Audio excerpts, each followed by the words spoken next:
Everyone that was affected by the water or liquids in any form slept for days. Whatever dark forces that was among them was coming back to where everyone in the Land of Taroc had to seek refuge in other places in the land. The entire town of Cups were asleep, including the king and queen. Lord Germaine and Lady Ashley had to regroup and wait on a message from the messenger owl before planning a move. They still needed to find King Taurus and Leo. It always seems to be an act of dark forces anytime they try to group together a plan, and it always seems to involve their sons. King Uranus and Emperor Aries are the only ones actively present to help, but at this point, this battle is bigger than them, and Lord Germaine and Lady Ashley ask them to stay out of this one and protect the families at the shelter. While they find out what's really going on, there were people asleep and wasn't waking anytime soon, and now they needed to know why and how they could help them regain consciousness. Everything was still unexplainable. While things were quiet at the shelter,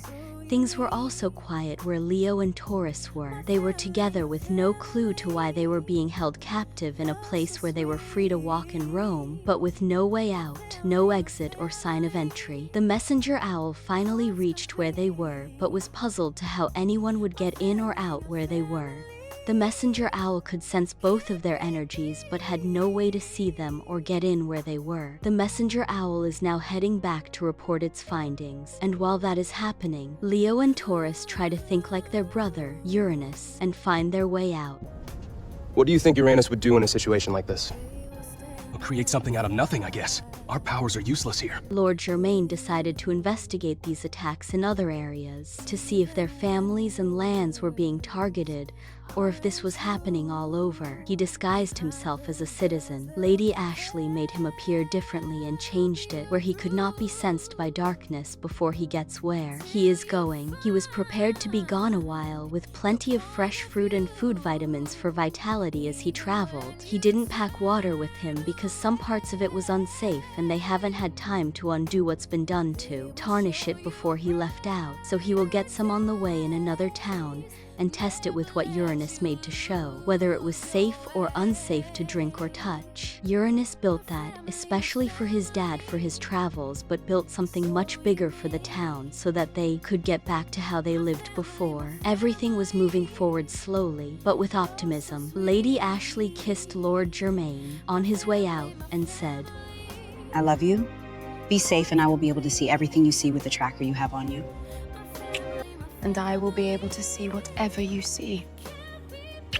He kissed her back and was on his way. As he was on his way, he ran into the messenger owl. The owl recognized Lady Ashley's cloak and stopped Lord Germaine to convey a message of where their sons were, and Lady Ashley translated it to Lord Germaine, and he followed the owl. He moved in quietly, investigated the area and how to get in and how to get out. Once Lord Germaine was able to sense his son, he asked Lady Ashley to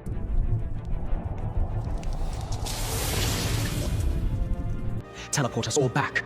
I have our sons. And so she did. Once she was able to sense them all, she was able to bring them all back safely and quietly to the hidden shelter for the townspeople. Because Lord Germaine did not spend much time investigating before finding his sons, he decided to go back out and do more investigating to get the truth of what was happening and to help Land of Taroc thrive again. Lady Ashley lent her support again because this was nothing like what they had truly encountered, and they are unable to see the true enemy. So they combined their powers to trace down the real root of the problem and how it could be resolved. He disguised himself yet again. He discovered that what other soul families were experiencing was mild in comparison to what was happening in the Land of Taroc. But as he looked closer to the behavior of a few of the other soul families, the citizens appeared to be motionless and unaware of their surroundings. Lord Germaine tested his theory by asking questions to a few of the citizens,